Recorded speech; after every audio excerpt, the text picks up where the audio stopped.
नमस्कार मित्रांनो, मी किरण कोळी तुमचा आजच्या ह्या चर्चेमध्ये स्वागत करत आहे. आजची ही चर्चा होणार आहे आपला वर्ल्ड कपशी रिलेटेडच आहे. त्या व्यतिरिक्त USA, इराण आणि इस्रायल यांचं युद्ध चालू झालेलं आहे. इस्रायल आणि USA यांनी मिळून इराणवर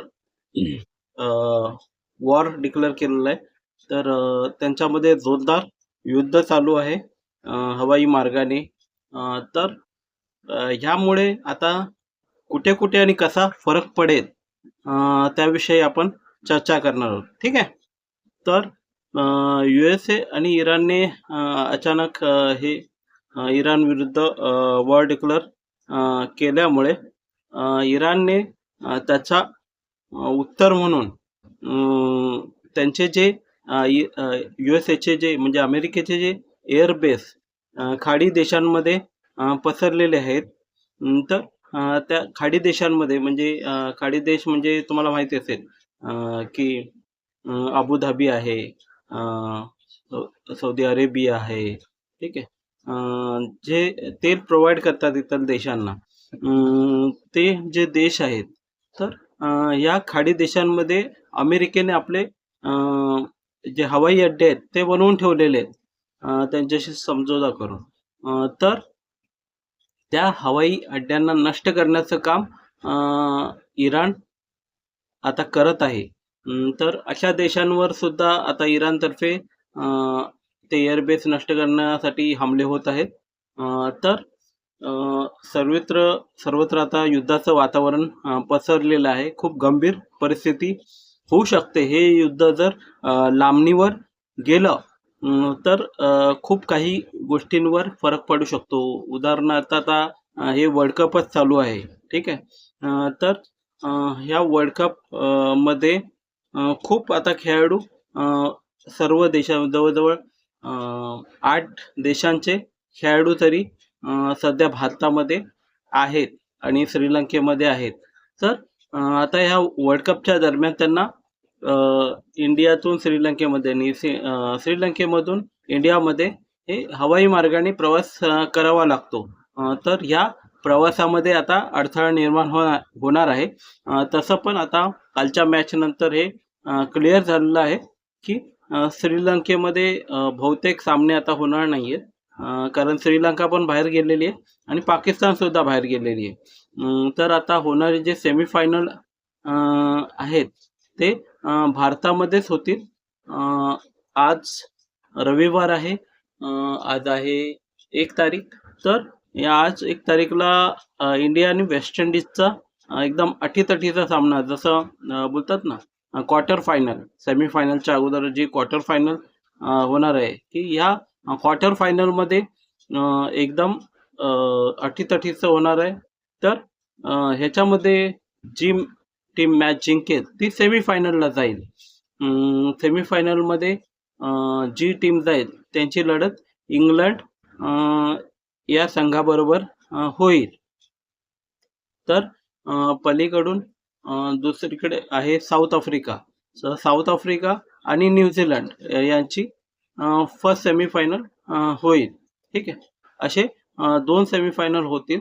तर ह्या ज्या सेमीफायनल आता पुढे होणार आहेत, तर हे अचानक युद्ध डिक्लेअर झाल्यामुळे सगळ्याच खेळाडूंमध्ये भीतीचं वातावरण पसरलेलं आहे.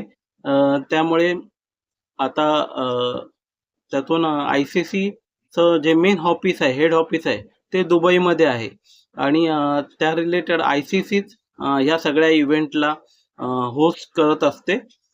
तर त्यांच्यापासून म्हणजे आता ते काय पुढे अपडेट देत आहेत त्याच्यावर ह्या सगळ्या वर्ल्ड कपचं भवितव्य डिपेंड आहे. तरी आपल्या भारतामध्ये हा वर्ल्ड कप असल्यामुळे तो वर्ल्ड कप सुरक्षितरित्या खेळवला जाईल अशी शाश्वती वाटते. कारण भारतातली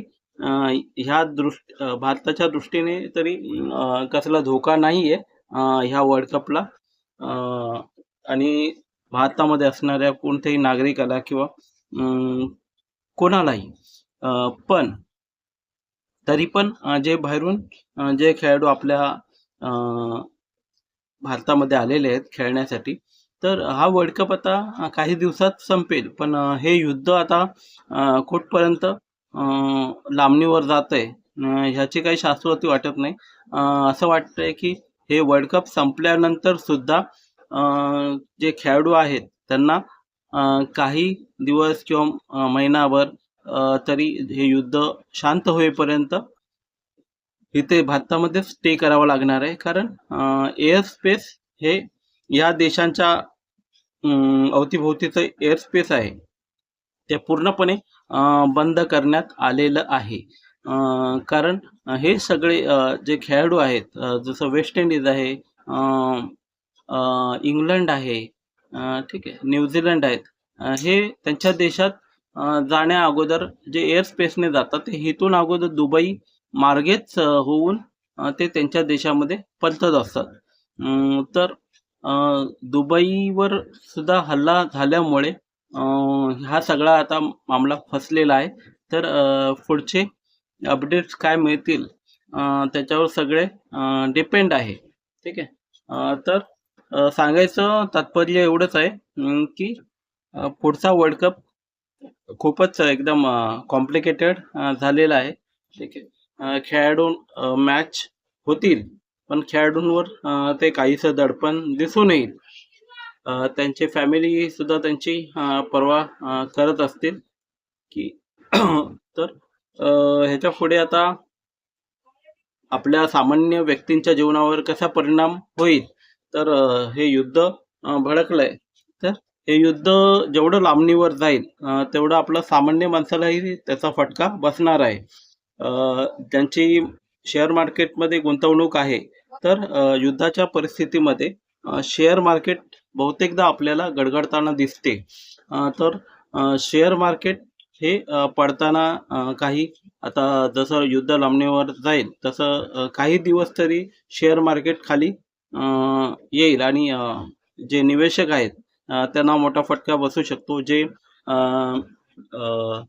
जे म्युच्युअल फंड मधून सुद्धा जे इन्व्हेस्ट करतात त्यांना सुद्धा थोडासा फटका बसू शकतो कारण शेअर मार्केट खाली येणार आहे. आणि हे म्युच्युअल फंड हे शेअर मार्केटमध्येच इन्व्हेस्टमेंट मोठी आपली करत असतात. तर शेअरधारकांनो किंवा जे इन्व्हेस्टर्स आहेत ते थोडे दिवस सावधान राहा. असं पटकन आणीबाणीमध्ये आपली इन्व्हेस्टमेंट काढून घेऊ नका. कारण हा शॉर्ट टर्म हा इफेक्ट शेअर मार्केटवर पडत असतो. लॉंग टर्ममध्ये जे 10 ते 5 वर्षाच्या कालावधीने इन्व्हेस्टर असतील तर त्यांना घाबरण्याची काही गरज नाही. थोड्या वेळासाठी शेअर मार्केट खाली येऊ शकतं युद्धाच्या परिस्थितीमध्ये. पण लॉंग टर्ममध्ये ते वरच चढत राहणार. त्यामुळे म्युच्युअल फंड आणि शेअर मार्केट धारकांनी म्हणजे इन्व्हेस्टेड राहा. उलट हा मोका आहे तुम्हाला. तुम्ही जास्तीत जास्त जर म्युच्युअल फंडमध्ये इन्व्हेस्टेड असाल तर जास्तीत जास्त युनिट स्वस्त होतील आणि त्या अशा परिस्थितीमध्ये ते युनिट तुम्ही खरेदी करून तुमची जी बँक बॅलन्स आहे ते वाढवू शकता. फ्युचरमध्ये तुमच्याकडे जास्तीत जास्त युनिट जमा करून ठेवू शकता जेणेकरून भविष्यामध्ये त्याचा भाव तुम्हाला चांगलाच मिळेल. त्या व्यतिरिक्त अशा युद्धाच्या परिस्थितीमध्ये सोनं जे खाली आलं होतं आणि आता हळूहळू वाढायला परत सुरुवात झाली. तर ह्या अशा परिस्थितीमध्ये युद्धाच्या परिस्थितीत नेहमी आपल्याला सोनं वरचढ होताना दिसतं. तर तसेच आता सोन्याचे भावही आपल्याला वाढताना वेगाने दिसू शकतात. तर ज्यांना पण लग्न कार्य वगैरे करायचे असते त्यांनी लवकरात लवकर सोनं विकत घ्या. भले तुमचे लग्नाचं कार्य मे महिना एप्रिल मे महिन्यात असेल पण आताच लवकरात लवकर तुम्ही जर सोनं बुक करून ठेवलात तर तुम्हाला आता काहीतरी स्वस्त मिळेल. अथवा जर तुम्ही एप्रिल मे महिन्यात जर तुम्ही घ्यायला गेलात तर इथून जवळजवळ 50,000 रुपये प्रति तोळा वाढलेला तुम्हाला दिसू शकतो. एवढा इफेक्ट सोन्यावर होऊ शकतो. तर सामान्य माणसांनी ह्या खबरदारी ठेवा. तुमच्याच म्हणजे अ, तुमच्याच म्हणजे जे आपल्याला रोजच्या उपयोगाच्या ज्या गोष्टी आहेत त्याविषयी मी नॉलेज दिलेलं आहे. तर तुमची बचत कशी व्यवस्थित राहील आणि तुम्ही कुठे चांगली बचत करू शकता आणि कुठे इन्व्हेस्ट करू शकता, त्याविषयी मी तुम्हाला थोडंसं नॉलेज दिलं. तर घाबरू नका, जी काही परिस्थिती उद्भवलेली आहे. पण ह्या युद्धाच्या परिस्थितीमध्ये खाडी देशांवर हमला झाल्यामुळे अशी परिस्थिती उद्भवू शकते, की आपण जे रोजच्या अ, वापरामध्ये जे आपण तेल वगैरे वापरत आहे, तर ते तेलाचा साठा तुम्ही घरात करून ठेवू शकता. कारण आता भविष्यामध्ये म्हणजे येणाऱ्या काही महिन्यांमध्ये तेलाचे भाव या युद्धामुळे आसमानाला टेकतील. बऱ्याच प्रमाणात तेलाचे भाव वाढताना आपल्याला दिसू शकतात. अशा वेळेस तुम्ही घरामध्ये तेलाचे डब्बे आणून स्टोअर करून ठेवा, जेणेकरून तुम्हाला त्या महागाईचा फटका बसणार नाही. तर युद्धामुळे कोणते सामानं महाग होतात, तर त्याचा थोडासा अभ्यास करा आणि त्यात थोड्याशा काही प्रमाणात वस्तू घरामध्ये स्टोअर करून ठेवा, जेणेकरून तुमचे पैसे वाचतील. तर हे सामान्य जीवनाबद्दल बोललो. तर आता परत क्रिकेटकडे येतो. तर हे क्रिकेट हे आपल्या सगळ्यांचं आवडतं खेळ आहे. तर ह्याच्यावर आता फटका थोडासा पडणारच आहे. बघूया काय होतंय. वर्ल्ड कप तर थांबणार नाही. गेम हे चालतच राहणार आणि त्याच माध्यमातून थोडंसं टेन्शनही लोकांना युद्धापासून युद्धाचं जे टेन्शन निर्माण होईल, त्यापासून लोकं थोडीशी लांब राहतील. तर बघूया काय होतंय. आज सामना होणार आहे.